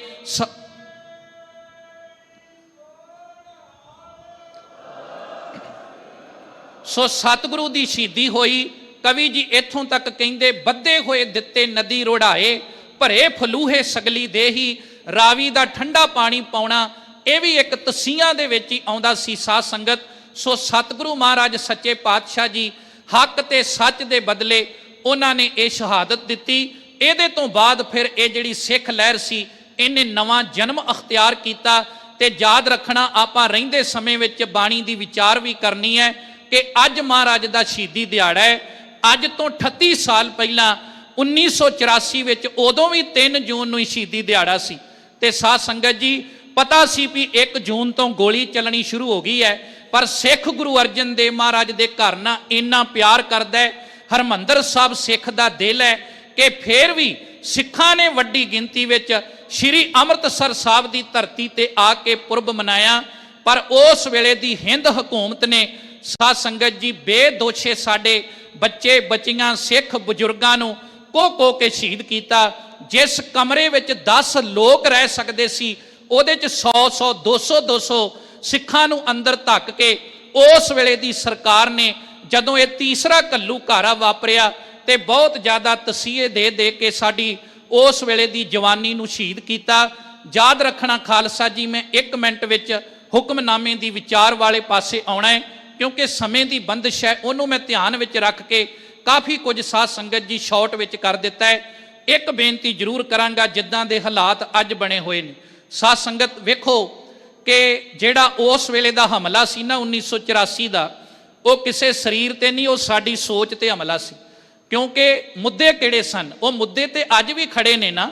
ਉਹ ਭਾਵੇਂ 25-20 ਦਾ ਮਸਲਾ ਜਿਹਦੀ ਗੱਲ ਸੰਤ ਬਾਬਾ ਜਰਨੈਲ ਸਿੰਘ ਭਿੰਡਰਾਂ ਵਾਲੇ ਕਰਦੇ ਨੇ, ਉਹ ਭਾਵੇਂ ਆਪਣੀ ਭਾਸ਼ਾ ਦੀ ਗੱਲ ਸੀ ਤੇ ਚਾਹੇ ਸਾਡੇ ਪੰਜਾਬ ਦੇ ਪਾਣੀਆਂ ਦਾ ਮਸਲਾ ਸੀ। ਇਸ ਕਰਕੇ ਇਹਨਾਂ ਮੁੱਦਿਆਂ ਤੇ ਔਰ ਹੱਕ ਸੱਚ ਦੀ ਲੜਾਈ ਲੜਦਿਆਂ ਸਾਡੇ ਉਹਨਾਂ ਮਹਾਨ ਬਾਬਿਆਂ ਨੇ ਸਾਧ ਸੰਗਤ ਸ਼ਹਾਦਤ ਦਾ ਜਾਮ ਪ੍ਰਾਪਤ ਕੀਤਾ। ਉਸ ਘੱਲੂਘਾਰੇ ਨੂੰ ਵੀ ਆਪਾਂ ਬੜੇ ਪਿਆਰ ਸਤਿਕਾਰ ਨਾਲ ਮਨਾ ਰਹੇ ਹਾਂ ਤੇ ਇਹ ਜਿਹੜਾ ਦਿਨ ਹੈ ਮਨਾਉਣਾ ਚਾਹੀਦਾ ਕਿਉਂਕਿ ਸਾਡੇ ਹਿਰਦੇ ਵਿੱਚ ਹੈ ਉਹਨਾਂ ਸ਼ਹੀਦਾਂ ਦਾ ਸਤਿਕਾਰ। ਸੰਤ ਬਾਬਾ ਜਰਨੈਲ ਸਿੰਘ ਜੀ, ਭਾਈ ਅਮਰੀਕ ਸਿੰਘ ਜੀ, ਬਾਬਾ ਠਾਰਾ ਸਿੰਘ, ਜਰਨਲ ਸ਼ਬੇਗ ਸਿੰਘ, ਇਹ ਤਾਦਕ ਜਿੰਨੇ ਵੀ ਸਿੱਖਾਂ ਨੇ ਸ਼ਹੀਦੀਆਂ ਦਿੱਤੀਆਂ। ਉਹ ਮਾਲਵੇ ਦੀ ਧਰਤੀ ਤੋਂ ਸਰਦਾਰ ਨਛੱਤਰ ਸਿੰਘ ਜੀ ਪਹਿਲਵਾਨ, ਜਿਹੜੇ ਉਸ ਵੇਲੇ ਸ਼੍ਰੋਮਣੀ ਕਮੇਟੀ ਦੇ ਮੈਂਬਰ ਸਨ, 600 ਦਾ ਜਥਾ ਲੈ ਕੇ ਇਸ ਧਰਤੀ ਤੇ 3 ਜੂਨ ਨੂੰ ਪਹੁੰਚਦੇ ਨੇ। ਸਭ ਨੂੰ ਕਿਵੇਂ ਸ਼ਹੀਦ ਕੀਤਾ ਗਿਆ, ਪਰ ਦੁਨੀਆ ਦੀ ਕੋਈ ਤਾਕਤ ਸਾਨੂੰ ਰੋਕ ਨਹੀਂ ਸਕੀ। ਕਹਿਣ ਤੋਂ ਭਾਵ ਅੱਜ ਵੀ ਵੇਖੋ ਚੱਪੇ ਚੱਪੇ ਤੇ ਦਰਬਾਰ ਸਾਹਿਬ ਦੇ ਇਰਦ ਗਿਰਦ ਦਹਿਸ਼ਤ ਦਾ ਮਾਹੌਲ ਬਣਾਉਣ ਦਾ ਯਤਨ ਕੀਤਾ ਜਾ ਰਿਹਾ ਹੈ ਕਿ ਜਿੰਨੇ ਵੀ ਸਿੱਖ ਹੋਣ ਇਹਨਾਂ ਦੀ ਵੇਖ ਕੇ ਧਿਆਨ ਨਾਲ ਤਫਤੀਸ਼ ਕੀਤੀ ਜਾਵੇ। ਤੇ ਮੈਂ ਇਹ ਵੀ ਸਮੇਂ ਦੀ ਹਕੂਮਤ ਨੂੰ ਬੇਨਤੀ ਕਰਨੀ ਚਾਹੁੰਦਾ, ਗੁਰੂ ਰਾਮਦਾਸ ਮਹਾਰਾਜ ਦੇ ਘਰ ਦਾ ਨਿਮਾਣਾ ਜਾਂ ਸੇਵਾਦਾਰ ਹੋਣ ਦੇ ਨਾਂ ਤੇ ਇਹ ਕੌਮ ਸਰਬੱਤ ਦਾ ਭਲਾ ਮੰਗਦੀ ਹੈ। ਇਹਨਾਂ ਤੇ ਉਦਣ ਵੀ ਛਬੀਲਾਂ ਲਾਈਆਂ ਸੀ ਜਿੱਦਣ ਭਾਰਤੀ ਫੌਜ ਸ਼੍ਰੀ ਅਕਾਲ ਤਖਤ ਸਾਹਿਬ ਤੇ ਚੜ ਕੇ ਆਈ। ਉਹ ਫੌਜ ਰਾਹ ਦੇ ਵਿੱਚੋਂ ਥਾਂ ਥਾਂ ਤੇ ਜਲ ਛਕਦੀ ਰਹੀ ਇਸ ਜੂਨ ਦੇ ਮਹੀਨੇ ਵਿੱਚ। ਪਰ ਸਿੱਖ ਇੰਨਾ ਕੁ ਸਰਬੱਤ ਦਾ ਭਲਾ ਮੰਗਦਾ ਹੈ ਕਿ ਸਾਡੇ ਘਰ ਵਿੱਚ ਨਫ਼ਰਤ ਨੂੰ, ਈਰਖਾ ਨੂੰ, ਦਵੈਸ਼ ਭਾਵਨਾ ਨੂੰ ਥਾਂ ਕੋਈ ਨਹੀਂ। ਜਿੱਥੋਂ ਤੱਕ 6 ਜੂਨ ਦੀ ਗੱਲ ਹੈ, ਇਹ ਦਿਨ ਖਾਲਸਾ ਪੰਥ ਚੜ੍ਹਦੀ ਕਲਾ ਨਾਲ ਮਨਾਉਂਦਾ ਹੈ ਤੇ ਰਹਿੰਦੀ ਦੁਨੀਆ ਤੱਕ ਇਹਨਾਂ ਨੇ ਚੜ੍ਹਦੀ ਕਲਾ ਨਾਲ ਮਨਾਉਂਦੇ ਰਹਿਣਾ ਹੈ।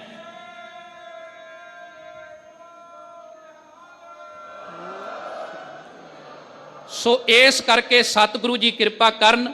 ਇਹ ਸ਼ਹਾਦਤ ਦਾ ਬਹੁਤ ਵੱਡਾ ਜਿਹੜਾ ਪ੍ਰਭਾਵ ਸੀ ਉਹ ਸਾਡੀ ਕੌਮ ਦੇ ਉੱਤੇ ਪਿਆ। ਅੱਜ ਵੀ ਜਿਹੜੀ ਕੌਮ ਦੀ ਜਵਾਨੀ ਹੈ ਉਹ ਸੰਤ ਬਾਬਾ ਜਰਨੈਲ ਸਿੰਘ ਦੀ ਫੈਨ ਹੈ। ਔਰ ਸਾਧ ਸੰਗਤ ਜੀ, ਕਿਉਂਕਿ ਉਹਨਾਂ ਨੇ ਆਪਣੀ ਖਾਤਰ ਨਹੀਂ, ਉਹਨਾਂ ਨੇ ਧਰਮ ਦੀ ਖਾਤਰ ਸ਼ਹਾਦਤ ਦਾ ਜਾਮ ਪ੍ਰਾਪਤ ਕੀਤਾ ਹੈ। ਸੋ ਜਿਸ ਗੁਰੂ ਅਰਜਨ ਦੇਵ ਮਹਾਰਾਜ ਦੀ ਗਾਥਾ ਆਪਾਂ ਸਰਵਣ ਕੀਤੀ, ਉਹਨਾਂ ਦੀ ਬਾਣੀ ਸਾਨੂੰ ਸਹਿਜ ਦੇਣ ਵਾਲੀ ਹੈ, ਠੰਡਕ ਦੇਣ ਵਾਲੀ ਹੈ ਤੇ ਗੁਰੂ ਦੀ ਵਿਚਾਰਧਾਰਾ ਕਿੱਡੀ ਕਮਾਲ ਦੀ ਹੈ। ਆਓ ਅੱਜ ਦੇ ਹੁਕਮਨਾਮੇ 'ਚ ਗੁਰੂ ਅਰਜਨ ਦੇਵ ਮਹਾਰਾਜ ਕੀ ਕਹਿੰਦੇ ਨੇ, ਇਸ ਵਿਚਾਰਧਾਰਾ ਨੂੰ ਆਪਾਂ ਸਾਂਝਾ ਕਰਨ ਦਾ ਯਤਨ ਕਰੀਏ ਜੀ। ਸਤਨਾਮ ਸ੍ਰੀ ਵਾਹਿਗੁਰੂ ਸਾਹਿਬ ਜੀ। ਸੋਰਠ ਮਹੱਲਾ ਪੰਜਵਾਂ। ਘਰ ਦੂਜਾ ਦੋ ਪਦੇ, ਇੱਕ ਓੰਕਾਰ ਸਤਿਗੁਰ ਪ੍ਰਸਾਦ। ਸੋਰਠ ਰਾਗ ਵਿੱਚ ਗੁਰੂ ਅਰਜਨ ਦੇਵ ਮਹਾਰਾਜ ਦਾ ਪਵਿੱਤਰ ਸ਼ਬਦ ਹੈ। ਦੂਸਰੇ ਘਰ ਵਿੱਚ ਇਹਨੂੰ ਗਾਉਣ ਦਾ ਸੰਕੇਤ ਹੈ ਔਰ 2 ਪਦਿਆਂ ਵਾਲਾ ਸ਼ਬਦ ਹੈ ਸਾਧ ਸੰਗਤ। ਤੇ ਇੱਕ ਓੰਕਾਰ ਸਤਿਗੁਰ ਪ੍ਰਸਾਦ। ਗੁਰੂ ਅਰਜਨ ਦੇਵ ਮਹਾਰਾਜ ਕਹਿੰਦੇ ਪਰਮਾਤਮਾ ਇੱਕ ਹੈ, ਇੱਕ ਰਸ ਸਭ ਵਿੱਚ ਵਿਆਪਕ ਹੈ। ਤੇ ਇਹੋ ਜਿਹੇ ਮਹਾਨ ਸਤਿਗੁਰੂ ਨੂੰ, ਉਸ ਅਕਾਲ ਪੁਰਖ ਨੂੰ ਗੁਰੂ ਦੀ ਕਿਰਪਾ ਦੁਆਰਾ ਹੀ ਪ੍ਰਾਪਤ ਕੀਤਾ ਜਾ ਸਕਦਾ ਹੈ। ਸਗਲ ਬਨਸਪਤ ਮਹਿ ਬੈ ਸੰਤਰ, ਸਗਲ ਦੂਧ ਮਹਿ ਕੀਆ। ਸਾਹਿਬ ਕਹਿੰਦੇ ਵੀ ਸਾਰੀ ਬਨਸਪਤੀ ਦੇ ਅੰਦਰ ਨਾ ਜਿਸ ਤਰੀਕੇ ਨਾਲ ਅੱਗ ਹੈ, ਪਰ ਉਹ ਗੁਪਤ ਤੌਰ ਤੇ ਹੈ, ਨਜ਼ਰ ਨਹੀਂ ਆਉਂਦੀ। ਸਾਹਿਬ ਜੀ ਕਹਿੰਦੇ ਸਗਲ ਦੂਧ ਮੈਂ ਕੀਆ। ਵੇਖੋ ਗੁਰੂ ਅਰਜਨ ਦੇਵ ਮਹਾਰਾਜ ਰੱਬ ਦੀ ਇਬਾਦਤ ਵਿੱਚ ਕਿੱਦਾਂ ਜੁੜੇ ਹੋਏ ਨੇ। ਸਾਹਿਬ ਕਹਿੰਦੇ ਜਿਵੇਂ ਦੁੱਧ ਦੇ ਅੰਦਰ ਮੱਖਣ ਹੈ ਪਰ ਉਹ ਮੱਖਣ ਨਜ਼ਰ ਨਹੀਂ ਆਉਂਦਾ, ਇਸੇ ਤਰ੍ਹਾਂ ਉਹ ਅਕਾਲ ਪੁਰਖ ਵਾਹਿਗੁਰੂ ਘਟ ਘਟ ਦੇ ਅੰਦਰ ਵਿਆਪਕ ਹੈ। ਤਾਂ ਹੀ ਤੇ ਮਹਾਰਾਜ ਨੇ ਬਾਣੀ ਵਿੱਚ ਕਿਹਾ ਨਾ, ਹਰ ਕਾ ਬਿਲੋਵ ਨਾ ਬਿਲੋਵੋ ਮੇਰੇ ਭਾਈ, ਸਹਿਜ ਬਿਲੋਵੋ ਜੈਸੇ ਤਤ ਨਾ ਜਾਈ। ਕਿ ਇਦਾਂ ਨਾਮ ਜਪੋ, ਇਦਾਂ ਸਹਿਜ ਨਾਲ ਬਾਣੀ ਪੜੋ ਕਿ ਮੱਖਣ ਹੱਥ ਵਿੱਚ ਆ ਜਾਵੇ। ਨਾਲ ਹੀ ਮਹਾਰਾਜ ਨੇ ਬਚਨ ਕੀਤਾ, ਤਨ ਕਰ ਮਟਕੀ। ਸਾਡਾ ਸਰੀਰ ਇੱਕ ਮਟਕੀ ਹੈ, ਮਨ ਮਾਹੇ ਬਿਲੋਈ। ਤੇ ਆਪਣੇ ਮਨ ਨੂੰ ਮਧਾਣੀ ਬਣਾਉਣਾ ਹੈ। ਇਸ ਮਟਕੀ ਮੈਂ ਸ਼ਬਦ ਸੰਜੋਈ। ਤੇ ਰਿੜਕਣਾ ਕਿਹਨੂੰ ਹੈ? ਸ਼ਬਦ ਨੂੰ। ਕਿਉਂਕਿ ਸ਼ਬਦ ਨਾਲ ਜੁੜ ਕੇ ਹੀ ਇਸ ਅਵਸਥਾ ਤੇ ਮਨੁੱਖ ਪਹੁੰਚ ਸਕਦਾ ਹੈ ਕਿ ਸਾਨੂੰ ਹਰ ਪਾਸੇ ਉਹ ਅਕਾਲ ਪੁਰਖ ਨਜ਼ਰ ਆਵੇ। ਇਹ ਧੰਨ ਗੁਰੂ ਅਰਜਨ ਦੇਵ ਮਹਾਰਾਜ ਜੀ ਬੜੇ ਪਿਆਰ ਨਾਲ ਸਮਝਾ ਰਹੇ ਹਨ। ਊਚ ਨੀਚ ਮਹਿ ਜੋਤ ਸਮਾਣੀ, ਘਟ ਘਟ ਮਾਧੋ ਜੀਆ।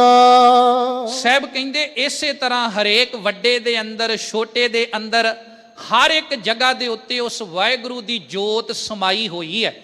ਤੇ ਘਟ ਘਟ ਮਾਧੋ ਜੀਆ। ਮਾਧੋ ਦਾ ਅਰਥ ਹੈ ਕਿ ਮਾਇਆ ਦਾ ਪਤੀ ਮਾਧਵ, ਉਹ ਪਰਮੇਸ਼ਰ ਵਾਹਿਗੁਰੂ ਅਕਾਲ ਪੁਰਖ ਜਿਹਦੇ ਬੇਅੰਤ ਨਾਂ ਗੁਰੂ ਗ੍ਰੰਥ ਸਾਹਿਬ ਮਹਾਰਾਜ ਦੀ ਬਾਣੀ ਵਿੱਚ ਆਏ ਨੇ। ਤੇ ਸਤਿਗੁਰੂ ਸੱਚੇ ਪਾਤਸ਼ਾਹ ਮਹਾਰਾਜ ਕਹਿੰਦੇ ਨੇ ਕਿ ਉਹ ਪਰਮੇਸ਼ਰ ਸਭ ਦੇ ਅੰਦਰ ਵਿਆਪਕ ਹੈ। ਸੰਤੋ ਹੋ ਘਟ ਘਟ ਰਹਿਆ ਸਮਾਹਿਓ। ਹੇ ਸੰਤ ਜਨੋ, ਵੇਖੋ ਸਾਧ ਸੰਗਤ, ਗੁਰੂ ਅਰਜਨ ਦੇਵ ਮਹਾਰਾਜ ਦੀ ਵਿਚਾਰਧਾਰਾ ਤੇ ਅਸੀਂ ਸਰਵਣ ਕੀਤੀ ਹੈ, ਪਰ ਜਦੋਂ ਮਹਾਰਾਜ ਦੀ ਬਾਣੀ ਪੜਾਂਗੇ ਨਾ, ਤੁਸੀਂ ਫੁਨਹੇ ਪੜ੍ਹ ਲਓ, ਗਾਥਾ ਪੜ੍ਹ ਲਓ, ਸੈਸਕ੍ਰਿਤੀ ਪੜ੍ਹ ਲਓ, 2312 ਸ਼ਬਦ ਨੇ ਗੁਰੂ ਗ੍ਰੰਥ ਸਾਹਿਬ ਦੇ ਅੰਦਰ। ਇੱਕ ਇੱਕ ਸ਼ਬਦ ਦੇ ਅੰਦਰ ਮਹਾਰਾਜ ਕਿੱਡੇ ਸਹਿਜ ਨਾਲ, ਕਿੱਡੇ ਪਿਆਰ ਨਾਲ। ਐਵੇਂ ਨਹੀਂ ਪਾਤਸ਼ਾਹ ਨੂੰ ਸ਼ਾਂਤੀ ਦਾ ਸੋਮਾ ਕਿਹਾ ਜਾਂਦਾ, ਐਵੇਂ ਨਹੀਂ ਗਿਆਨ ਦਾ ਸਾਗਰ ਕਿਹਾ ਜਾਂਦਾ। ਮਹਾਰਾਜ ਜਦੋਂ ਸਾਨੂੰ ਦੁਨਿਆਵੀ ਜੀਵਾਂ ਨੂੰ ਸਮਝਾਉਂਦੇ ਨੇ ਤੇ ਕਹਿੰਦੇ ਸੰਤੋ, ਹੇ ਸੰਤ ਜਨੋ, ਘਟ ਘਟ ਰਹਿਆ ਸਮਾਹਿਓ।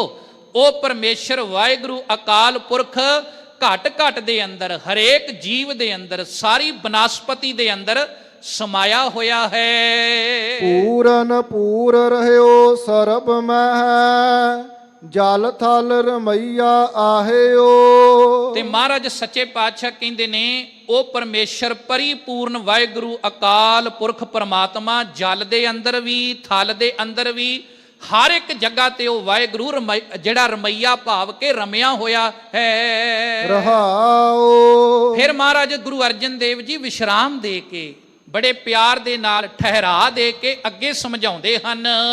ਗੁਣ ਨਿਧਾਨ ਨਾਨਕ ਜਸ ਗਾਵੇ, ਸਤਿਗੁਰ ਭਰਮ ਚੁਕਾਇਓ। ਕਹਿੰਦੇ ਉਸ ਗੁਣ ਨਿਧਾਨ ਭਾਵ ਕੇ ਗੁਣਾਂ ਦੇ ਖਜ਼ਾਨੇ ਸਤਿਗੁਰੂ ਨੂੰ ਮੈਂ ਵੀ ਗਾਉਂਦਾ ਹਾਂ। ਨਾਨਕ ਜਸ ਗਾਵੇ, ਹੇ ਨਾਨਕ, ਕਿਉਂਕਿ ਹਰੇਕ ਸ਼ਬਦ ਦੇ ਅੰਦਰ ਮਹਾਰਾਜ ਨੇ ਮੋਹਰ ਕਿਤੇ ਨਹੀਂ ਬਦਲੀ। ਇਹ ਤੇ ਦੁਨਿਆਵੀ ਰਾਜ ਭਾਗ ਵੱਲ ਜਦੋਂ ਨਿਗਾਹ ਮਾਰੋਗੇ ਨਾ, ਉਸ ਘਰ 'ਚ ਹੀ ਮੋਹਰਾਂ ਬਦਲਦੀਆਂ ਰਹੀਆਂ ਨੇ ਕਿ ਅਕਬਰ ਦੀ ਬਣਾਈ ਮੋਹਰ ਨੂੰ ਜਹਾਂਗੀਰ ਪ੍ਰਵਾਨ ਨਹੀਂ ਕਰਦਾ, ਤੇ ਸਾਧ ਸੰਗਤ ਜੀ ਉਹਦੀ ਬਣਾਈ ਮੋਹਰ ਨੂੰ ਅੱਗੇ ਸ਼ਾਹਜਹਾਨ ਨਹੀਂ ਪ੍ਰਵਾਨ ਕਰਦਾ। ਤੋ ਇਸ ਕਰਕੇ ਗੁਰੂ ਨਾਨਕ ਸਾਹਿਬ ਦੇ ਘਰ 'ਚ ਨਿਰਮਾਣਤਾ ਹੈ, ਨਿਮਰਤਾ ਹੈ। ਇੱਥੇ ਗੱਲ ਕੇਵਲ ਨਾਨਕ ਦੀ, ਭਾਵ ਧੰਨ ਗੁਰੂ ਨਾਨਕ ਸਾਹਿਬ ਦੀ ਮੋਹਰ ਚੱਲੀ। ਤੇ ਮੈਂ ਤੇ ਕਈ ਵਾਰ ਹੈਰਾਨ ਹੁੰਨਾ, ਤੁਸੀਂ ਇਤਿਹਾਸ ਵੀ ਪੜ੍ਹਦੇ ਹੋ, ਜੇ ਕਿਤੇ ਸਾਨੂੰ ਸਿੱਖਾਂ ਨੂੰ ਰਾਜ ਭਾਗ ਕਰਨ ਦਾ ਮੌਕਾ ਮਿਲਿਆ ਨਾ, ਉਹ ਚਾਹੇ ਬਾਬਾ ਬੰਦਾ ਸਿੰਘ ਬਹਾਦਰ ਸੀ ਤੇ ਚਾਹੇ ਸ਼ੇਰੇ ਪੰਜਾਬ ਮਹਾਰਾਜਾ ਰਣਜੀਤ ਸਿੰਘ ਸੀ, ਜਿੱਦਣ ਉਹਨਾਂ ਨੇ ਆਪਣਾ ਸਿੱਕਾ ਚਲਾਇਆ, ਮੋਹਰਾਂ ਜਾਰੀ ਕੀਤੀਆਂ, ਤੇ ਆਪਣੇ ਨਾਂ ਦੀ ਨਹੀਂ, ਉਦੋਂ ਵੀ ਗੁਰੂ ਨਾਨਕ ਤੇ ਗੁਰੂ ਗੋਬਿੰਦ ਸਿੰਘ ਮਹਾਰਾਜ ਦੇ ਨਾਂ ਦੀ ਮੋਹਰ ਸਥਾਪਿਤ ਕੀਤੀ।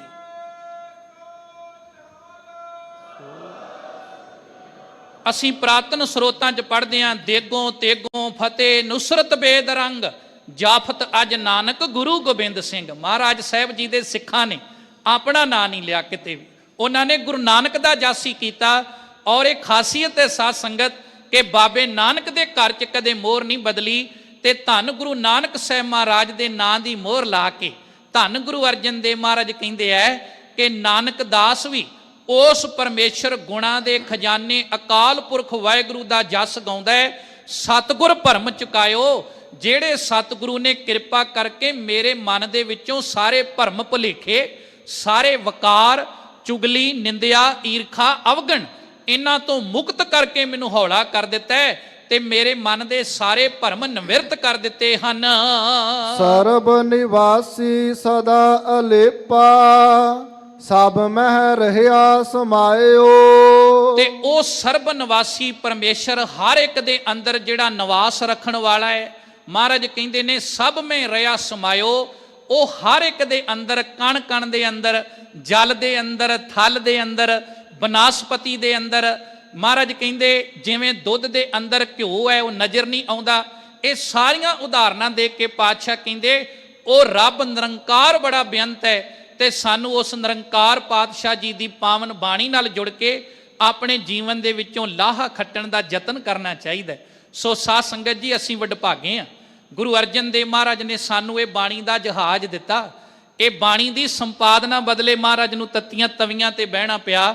ਪਰ ਯਾਦ ਰੱਖਣਾ, ਸਤਿਗੁਰੂ ਮਹਾਰਾਜ ਨੇ ਇਹ ਬਾਣੀ ਦਾ ਜਹਾਜ਼ ਤਿਆਰ ਕਰਨ ਤੋਂ ਪਹਿਲਾਂ ਜਿਸ ਜਗ੍ਹਾ ਤੇ ਇਹ ਬਾਣੀ ਸੁਸ਼ੋਭਿਤ ਕੀਤੀ ਜਾਣੀ ਹੈ ਨਾ, ਉਹ ਘਰ ਪਹਿਲਾਂ ਤਿਆਰ ਕੀਤਾ, ਜਗ੍ਹਾ ਪਹਿਲਾਂ ਤਿਆਰ ਕੀਤੀ, ਜਿਹਨੂੰ ਅਸੀਂ ਸੱਚਖੰਡ ਸ੍ਰੀ ਹਰਿਮੰਦਰ ਸਾਹਿਬ ਕਹਿੰਦੇ ਆ। ਤੇ ਨਾਂ ਲੈਣ ਦੇ ਨਾਲ ਸਾਡਾ ਸਿਰ ਸ਼ਰਧਾ ਨਾਲ ਝੁਕ ਜਾਂਦਾ ਹੈ। ਪਰ ਵੇਖੋ ਨਿਰਮਾਣਤਾ ਕਿੰਨੀ ਵਿਖਾਈ ਗੁਰੂ ਅਰਜਨ ਦੇਵ ਮਹਾਰਾਜ ਨੇ। ਇੰਨੀ ਬਾਣੀ ਲਿਖਣ ਤੋਂ ਬਾਅਦ, ਇਹ ਕਾਰਜ ਕਰਨ ਤੋਂ ਬਾਅਦ, ਜਦੋਂ ਮਹਾਰਾਜ ਅਖੀਰ ਤੇ ਮੁੰਦਾਵਣੀ ਲਾਉਂਦੇ ਆ ਨਾ ਰਾਗ ਮਾਲਾ ਤੋਂ ਪਹਿਲਾਂ, ਤੇ ਉੱਥੇ ਇੱਕ ਬਚਨ ਕਹਿੰਦੇ ਆ ਕਿ ਤੇਰਾ ਕੀਤਾ ਜਾਤੋ ਨਾਹੀ, ਮੈਨੂੰ ਜੋਗ ਕੀ ਤੋਈ, ਮੈਂ ਨਿਰਗੁਣ ਆਰੇ ਕੋ ਗੁਣ ਨਾਹੀ, ਆਪੇ ਤਰਸ ਪਿਓਈ। ਬੰਦਾ ਨਿੱਕੀ ਜੀ ਕਵਿਤਾ ਲਿਖ ਲੈਣਾ ਤੇ ਉਹਦਾ ਕਿਤੇ ਨਾਂ ਨਾ ਪਾਇਆ ਜਾਵੇ, ਕੋਈ ਬੰਦਾ ਉਦਾਂ ਹੀ ਗਾਜੇ ਤੇ ਅਸੀਂ ਉਹਦੇ ਨਾਲ ਲੜਦੇ ਰਹਿੰਦੇ, ਨਫ਼ਰਤ ਨਹੀਂ ਛੱਡਦੇ। ਪਰ ਵੇਖੋ ਧੰਨ ਗੁਰੂ ਅਰਜਨ ਦੇਵ ਮਹਾਰਾਜ ਐਡੀ ਵੱਡੀ ਕਿਰਪਾ ਕੀਤੀ ਵੀ ਬਾਣੀ ਦਾ ਜਹਾਜ਼ ਤਿਆਰ ਕਰਨ ਤੋਂ ਬਾਅਦ ਇੱਕੋ ਬਚਨ ਕਿਹਾ, ਮਹਾਰਾਜ ਮੈਂ ਨਿਰਗੁਣਿਆਰਾ ਹੀ, ਗੁਣ ਮੇਰੇ 'ਚ ਕੋਈ ਵੀ ਨਹੀਂ, ਤੇ ਤੂੰ ਤਰਸ ਕਰਕੇ ਮੇਰੇ ਤੋਂ ਇਹ ਕਾਰਜ ਕਰਵਾਇਆ ਹੈ। ਇਹ ਹੈ ਸਤਿਗੁਰੂ ਗੁਰੂ ਅਰਜਨ ਦੇਵ ਮਹਾਰਾਜ ਦੀ ਉਦਾਰਤਾ, ਮਹਾਰਾਜ ਦੀ ਨਿਮਰਤਾ। ਤੇ ਇਹੀ ਕਾਰਨ ਸੀ ਵੀ ਉਸ ਸ਼ਾਂਤੀ ਦੇ ਸੋਮੇ ਗੁਰੂ ਅਰਜਨ ਦੇਵ ਮਹਾਰਾਜ ਨੂੰ ਲਾਹੌਰ ਦੀਆਂ ਤੱਤੀਆਂ ਤਵੀਆਂ, ਉਥੋਂ ਦੀ ਤੱਤੀ ਰੇਤ ਤੇ ਸਾਧ ਸੰਗਤ ਜੀ ਉਬਲਦੀ ਦੇਗ ਦਾ ਪਾਣੀ, ਉਹ ਮਹਾਰਾਜ ਸੱਚੇ ਪਾਤਸ਼ਾਹ ਨੂੰ ਆਪਣੇ ਈਮਾਨ ਤੋਂ, ਆਪਣੇ ਵਿਸ਼ਵਾਸ ਤੋਂ ਥਿੜਕਾ ਨਹੀਂ ਸਕਿਆ। ਤੇ ਗੁਰੂ ਅਰਜਨ ਦੇਵ ਮਹਾਰਾਜ ਜੀ ਦੀ ਪਾਵਨ ਇਤਿਹਾਸ ਤੋਂ, ਉਹਨਾਂ ਦੀ ਸ਼ਹਾਦਤ ਤੋਂ ਸਾਨੂੰ ਇਹੀ ਸਬਕ ਲੈਣਾ ਚਾਹੀਦਾ ਹੈ ਕਿ ਅੱਜ ਅਸੀਂ ਵੀ ਆਪਣੇ ਅੰਦਰੋਂ ਈਰਖਾ ਤੇ ਤਪਸ਼ ਨੂੰ ਛੱਡ ਕੇ, ਕਿਉਂਕਿ ਵੇਖੋ ਇਤਿਹਾਸ ਤੁਸੀਂ ਪੜ੍ਹਦੇ ਹੋ, ਚੰਦੂ ਨੇ ਚੁਗਲੀਆਂ ਮਾਰੀਆਂ, ਮਹਾਰਾਜ ਦੀ ਸ਼ਹੀਦੀ ਦਾ ਕਾਰਨ ਬਣਿਆ। ਅੱਜ ਵੀ ਬੜੇ ਚੰਦੂ ਤੁਰੇ ਫਿਰਦੇ ਨੇ, ਸਾਨੂੰ ਉਹਨਾਂ ਲੋਕਾਂ ਤੋਂ ਬਚਣ ਦੀ ਲੋੜ ਹੈ। ਤੇ ਸਾਧ ਸੰਗਤ, ਚੁਗਲੀ ਕਰਨ ਵਾਲੇ ਦਾ ਹਸ਼ਰ ਕੀ ਹੁੰਦਾ ਹੈ? ਇਹ ਮਹਾਰਾਜ ਗੁਰੂ ਹਰਗੋਬਿੰਦ ਸਾਹਿਬ ਦੇ ਸਿੱਖਾਂ ਨੇ ਚੰਦੂ ਦੇ ਨੱਕ ਵਿੱਚ ਨੱਥ ਪਾ ਕੇ ਜਦੋਂ ਦਿੱਲੀ ਦੀ ਧਰਤੀ ਤੇ ਘੁਮਾਇਆ ਸੀ। ਇਸ ਗੱਲ ਤੋਂ ਸਾਨੂੰ ਆਪਣੇ ਆਪ ਅਹਿਸਾਸ ਲਾ ਲੈਣਾ ਚਾਹੀਦਾ ਹੈ। ਸੋ ਸਤਿਗੁਰੂ ਜੀ ਕਿਰਪਾ ਕਰਨ, ਮਹਾਰਾਜ ਦੀ ਕਿਰਪਾ ਦੇ ਨਾਲ ਆਪ ਸੰਗਤਾਂ ਦੇ ਦਰਸ਼ਨ ਦੀਦਾਰ ਕੀਤੇ ਨੇ। ਪੰਥ ਦੀ ਨੁਮਾਇੰਦਾ ਜਥੇਬੰਦੀ ਸ਼੍ਰੋਮਣੀ ਗੁਰਦੁਆਰਾ ਪ੍ਰਬੰਧਕ ਕਮੇਟੀ, ਜਿਹੜੀ ਤੁਹਾਡੀ ਆਪਣੀ ਸੰਸਥਾ ਹੈ, ਤੁਹਾਡੇ ਬਜ਼ੁਰਗਾਂ ਨੇ ਕੁਰਬਾਨੀਆਂ ਦੇ ਕੇ, ਤੇ ਇਸ ਸੰਸਥਾ ਦੀਆਂ ਨੀਹਾਂ ਵਿੱਚ ਸਾਡੇ ਸ਼ਹੀਦਾਂ ਦਾ ਲਹੂ ਹੈ। ਔਰ ਇਹ ਸੰਸਥਾ ਜਿਹੜੀ ਸਾਧ ਸੰਗਤ ਵੱਡੇ ਵੱਡੇ ਸਰਬੱਤ ਦੇ ਭਲੇ ਦੇ ਕਾਰਜ ਕਰ ਰਹੀ ਹੈ। ਇਸ ਮਹਾਨ ਸੰਸਥਾ ਦਾ ਤੇ ਸਿੰਘ ਸਾਹਿਬ ਗਿਆਨੀ ਜਗਤਾਰ ਸਿੰਘ ਜੀ, ਜਿਹੜੇ ਮੇਰੇ ਤੇ ਤਰਸ ਕਰਕੇ ਆਪ ਸੰਗਤਾਂ ਦੇ ਦਰਸ਼ਨ ਦੀਦਾਰ ਕਰਵਾ ਲੈਂਦੇ ਨੇ, ਉਹਨਾਂ ਦਾ ਮੈਂ ਬਹੁਤ ਬਹੁਤ ਤਹਿ ਦਿਲੋਂ ਧੰਨਵਾਦੀ ਹਾਂ। ਆਓ ਬੜੇ ਪਿਆਰ ਨਾਲ ਆਖਰੀ 2 ਪੰਕਤੀਆਂ ਪੜ੍ਹ ਕੇ ਫੇਰ ਆਪਾਂ ਫਤਿਹ ਬੁਲਾਵਾਂਗੇ ਜੀ। ਗੁਣ ਨਿਧਾਨ ਨਾਨਕ ਜਸ ਗਾਵੈ, ਸਤਿਗੁਰ ਭਰਮ ਚੁਕਾਇਓ, ਸਰਬ ਨਿਵਾਸੀ ਸਦਾ ਅਲੇਪਾ, ਸਭ ਮੈਂ ਰਹਿਆ ਸਮਾਇਓ। ਵਾਹਿਗੁਰੂ ਜੀ ਕਾ ਖਾਲਸਾ, ਵਾਹਿਗੁਰੂ ਜੀ ਕੀ ਫਤਿਹ।